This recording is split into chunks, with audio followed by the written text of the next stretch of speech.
El día de hoy nos toca hablar de noticias y en este caso nos tenemos que ir a la otra parte del mundo, a hablar de Hong Kong, a hablar de China. Ahora mismo Hong Kong se estaría hablando de que va a aprobar sus ETFs de Bitcoin a Spot la próxima semana, según Reuters. En este caso estarían hablando de aprobarlos en menos de 7 días que nos quedarían para la próxima semana y la gracia de todo esto es que después de que hayan sido aprobados la misma semana, en los próximos 7 días, como podríamos entender ya, vamos a tener esos ETFs de Bitcoin operativo, siendo así los ETFs de Bitcoin a Spot de prueba para los chinos. Porque recordad que se hagan estos ETFs en Hong Kong no engloban a todo el público chino, a todo el público asiático. Solamente estaría permitido a la gente, a los habitantes de Hong Kong operarlo, pero les sirve como un modelo de a ver cuál es el interés, cómo estaría funcionando y qué estaría ocurriendo para las instituciones y el gobierno chino. Desde luego es una muy buena noticia porque aunque no tengamos un gran volumen o unas grandes compras por parte de este país, porque tampoco son muchísimas personas, nos sirve como una prueba para que China, por el otro lado, quiera meter mano en todo esto. Un país que sí que es mucho más grande y que puede llegar a tener un interés aún mayor. Con todo esto, ahora mismo los rumores que tenemos sobre los ETFs son los siguientes. Hong Kong prácticamente aprobará los ETFs de Bitcoin la próxima semana. Quedaría muy raro que no apareciese, está prácticamente confirmado. Corea del Sur estaría planeando aprobar los ETFs de Bitcoin en las próximas semanas, con lo cual ya tenemos aparte otro país más que se uniría a la ola de Bitcoin. Y por último, los gestores de fondos chinos empezarían a intentar lanzar un ETF de Bitcoin, obviamente teniendo en cuenta que eso es lo que pasaría con el que llevamos por Hong Kong. Aquí ya estamos hablando de gestores de fondos, no se les permitiría comprar Bitcoins a particulares, a gente de a pie, sino simplemente a los gestores de fondos, pero que ya es un incremento de liquidez para Bitcoin. Con todo esto, seguimos. En este caso, sumando más noticias. El día de hoy va a ser menos de análisis y más de noticias porque, bueno, prácticamente no hemos tenido nada de movimientos, así que quería estar informando un poquito de lo que habría ocurrido durante toda esta semana. Por pantalla tenemos a Jay Jacobs, que sería el encargado, la cabeza de BlackRock para las actividades sobre los ETFs. A este buen hombre que tenemos por aquí, que habría salido en Fox Business a hablar de Bitcoin y obviamente del ETF de su propia empresa, la empresa de BlackRock, en la cual habrían dicho algo bastante importante. Le han preguntado por qué sacasteis estos ETFs de Bitcoin cuando, bueno, hace unos cuantos meses todo el mundo estaba en contra de Bitcoin. Y él habla, en este caso, en todo el post, que os lo puedo ir dejando poco a poco, que se quede por ahí, de que estaban recibiendo demanda por parte de sus inversores hablando de que querían tener exposición a Bitcoin. Eso les hizo tomar los primeros pasos para sacar el ETF. Pero lo que está hablando importante ahora es que un gran grupo de nuevos inversores estaría pensando en comprar Bitcoin por primera vez, ya que los habría escuchado debido a estos ETFs que están sacando. Uno de los principales encargados de BlackRock estaría avisando de que tienen información ahora mismo de que grupos de inversores importantes estarían escuchando de Bitcoin por primera vez justo ahora debido a los ETFs. Les están haciendo preguntas de qué demonios es esto que están ofreciendo y por qué está teniendo una rentabilidad tan alta. Recordar que a todos los ETFs les interesa muchísimo que Bitcoin suba y suba y suba y cada vez suba más, porque así pueden ofrecerlo a sus inversores de una manera explotativa. Estamos hablando de que tiene una gran rentabilidad, es algo nuevo que la gente no conoce y por ello acaban invirtiendo debido a que, bueno, tienen menos idea. A nosotros nos viene bien porque lo que acaban haciendo es inyectar cada vez más liquidez al mercado. Poco a poco vamos sabiendo algo más de información sobre los formularios que tendrían que rellenar todas las empresas, los 15F. Esos formularios que dicen dónde está el dinero, dónde estarían metiendo el dinero todas las empresas de Estados Unidos. BlackRock avisaba ya hace un par de semanas, bueno, ya más o menos unos cuantos meses, de que íbamos a tener grandes sorpresas con qué empresas estaban comprando estos ETFs de Bitcoin y que estaban empezando a tener exposición hacia Bitcoin. El día de hoy tenemos las primeras empresas que estarían saliendo, que habrían rellenado estos 15F ante la SEC y estarían avisando de que obviamente tienen Bitcoin comprado en sus carteras. Prácticamente no nos importan mucho los nombres, pero todos serían gestores de capital, ¿vale? Podemos decirlo así, podrían ser gestores de fondos, market makers, etcétera, haciendo diferentes compras en prácticamente todos los ETFs de Bitcoin. Por pantalla tenemos los que han usado, tenemos IBIT, el de BlackRock, tenemos GBTC, el de Grayscale, etcétera, etcétera, etcétera. ¿Cuál es el único que sobresale aquí? Entre todos estos fondos de capital, entre todos estos managers de dinero, tenemos al Banco Nacional de América que habría comprado 100 acciones del BTC de ARK Invest. Como ya sabéis, ese broker de Cathie Wood, que también tiene su apartado obviamente de criptomonedas y que tendría su ETF de Bitcoin. Esto es una de las principales sorpresas que hace el Banco Nacional de América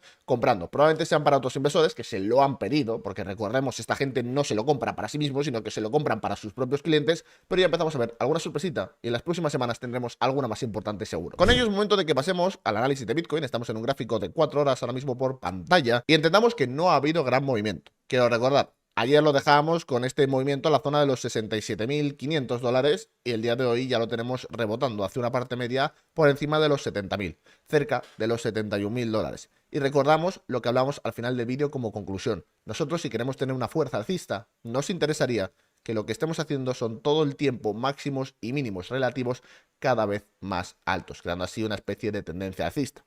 Por ahora, y salvo que pasase algo diferente, que no hemos visto por el mercado, esto estaría cumpliéndose. Tenemos aquí nuestra tendencia alcista aún.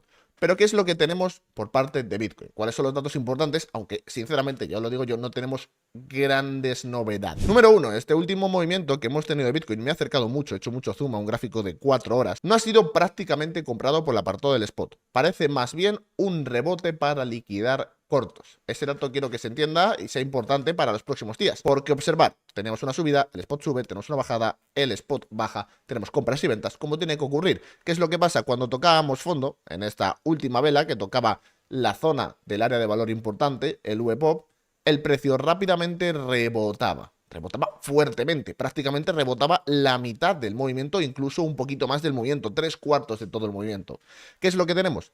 Pues el apartado del spot, como podéis observar, no habría rebotado prácticamente nada. Es que desde el mínimo hasta donde nos encontramos ahora, en comparación a todo el movimiento que tendríamos desde la parte baja, podéis observar de que al menos habríamos retrocedido un 75%. Ponerlo en contraposición, lo que tendríamos aquí, con un rebote aproximado de más del 50%. Este último movimiento de rebote que estamos teniendo por pantalla no habría sido comprado por el apartado de spot. Estamos hablando obviamente muy de corto plazo, pero nos crea una pequeña divergencia bajista, ¿vale? Como podemos observar en esta última bajada que hemos tenido. Ahora, con esto dicho, al ser en tan corto plazo no significa mucho, pero tenemos que entender que esto estaría ocurriendo porque el movimiento habría sido principalmente para liquidar a corto. Y hablando de liquidar cortos es lo que tenemos que ver el día de hoy, porque pasa algo extraño, algo que sinceramente me está sorprendiendo. Nosotros tenemos el precio de Bitcoin y veíamos una cosa interesante. Cuando el precio subía, el Open Interest subía. Recordamos, estas velas que estáis viendo por la parte de abajo es el Open Interest. Quiere decir, es la cantidad de contratos que hay en los futuros. Cuánta gente está operando en los futuros, sea largo o sea corto. Pero cuanto más alto sea esto, más probabilidades hay de que tengamos mechazos de este estilo que hemos tenido durante los días anteriores para liquidar a gente. Ahora, con esto dicho, entendamos qué ha ocurrido. Sube, el Open Interest sube. Todo el mundo podría llegar a pensar que estos son largos apalancados y que tendrían que liquidarlos. El precio baja, no liquidan a nadie. ¿Y qué es lo extraño de lo que estaría pasando ahora mismo? Que nos da cada vez más señales de que el movimiento que estamos teniendo por pantalla está llevándose desde los futuros. Pues que el último rebote que hemos tenido está creando grandes cantidades de Open Interest. Estamos teniendo gente operando este último movimiento desde la parte de futuros que prácticamente estaría empezando a igualarse a los máximos que tuvimos hace un par de días. Con esto tenemos las últimas dos pruebas, podemos decirlo así, de lo que estaría ocurriendo. Una pequeña divergencia de que esto no se ha comprado por el apartado del spot y por el otro lado que sí estamos viendo una apertura de contratos importantes. ¿Qué significa todo esto, señores? El último movimiento que hemos tenido durante las últimas horas, que nos habría vuelto a elevar a la zona de los 70.900, principalmente habría sido provocado por el apartado de futuros. Con esto observamos algo en las posiciones netas de volumen que se ven en Bitcoin. Durante los últimos días, cada bajada que hemos tenido, cada mechazo liquidatorio que hemos tenido, están cobrando una importancia muy relevante, una fuerza atroz. Esta información nos la trae J. Martum, seguirla a él en Twitter, que es el que se ha encargado de recopilar este gráfico, y lo que estamos viendo es algo bastante interesante. Durante esta lateralización estamos viendo cañonazos a mercado, recordar ese dato es importante, a mercado para intentar tirar el precio a la baja, que como podéis observar multiplican incluso prácticamente por 2 a el movimiento, que no sé si se ve bien aquí, nos tiró desde los 30.000 dólares hasta los 25.000 dólares. Los cañonazos que estamos teniendo ahora son bastante más fuertes. Ahora, ¿cuál es el apartado, el dato importante de todo esto. Estamos teniendo estos cañonazos tan fuertes y el precio de Bitcoin no está bajando. ¿Qué quiere decir? Estos son las posiciones netas del taker, quiere decir a mercado. Si no estamos bajando y están metiendo tantos cañonazos, significa que alguien está comprando con órdenes límite. Si no entendéis esta cosa de la que acabo de hablar, ponedmelo por los comentarios, intento explicarlo. Pero simplemente lo que se está midiendo aquí, en este gráfico, son las operaciones a mercado. Las límite, las que tú pones y las dejas ahí puestas de Bitcoin, no. Mirar todo lo que habría ocurrido y el precio no cae. Es más, volvemos a estar en la zona de los $70.000 después de ver este gráfico. Y la última vez que tenemos un mechazo relativamente fuerte, nos tiraba desde los 30 y tantos mil dólares hasta los 25.000 de un cañonazo. Y ahora, aunque está creando mechazos que sí pueden hacer que el precio baje un 10-15%, rápidamente está subiendo sin ningún tipo de problema. Con todo lo que tenemos comentado, queda ver qué es lo que ocurre con Bitcoin. En el largo plazo, estamos hablando de una tendencia más alcista, que ahora mismo estaremos en esta especie de tendencia alcista dentro del rango. Probablemente al estar tan cerca de la parte alta, en nada se rompa. Pero seamos sinceros, señores, quedan una semana para el halving, probablemente antes de hacer un movimiento esperen al halving, y en estos momentos nos estamos encontrando en una lateralización. El precio no se va a mover de esta zona. Yo os puedo intentar hacer un análisis de qué es lo que va a ocurrir en el precio, pero ¿qué más nos da? Que en la semana que viene estemos en 73 o que estemos en $66.000. Lo que nos acaba interesando, y creo que es lo que tenemos que tener en cuenta a la hora de buscar información, es esta lateralización, que lleva un mes con nosotros, va a acabar como una acumulación y nos vamos a ir para arriba, o por el contrario, va a ir hacia abajo. Yo creo que eso es más importante que saber dónde nos encontraremos en el rango para los próximos días. Ahora, con las pistas que tenemos en estos momentos, poco a poco nos van dando incentivos de que al menos las pistas que tenemos ahora serían para arriba. En este caso, aparte de porque tenemos este cambio estructural que cada vez va más hacia arriba, porque lo que estamos observando son, en todo momento, compras a spot, divergencias, futuros, spot. Con esto espero que os haya gustado el vídeo. Pasar un increíble jueves y nos vemos en la próxima. Hasta luego.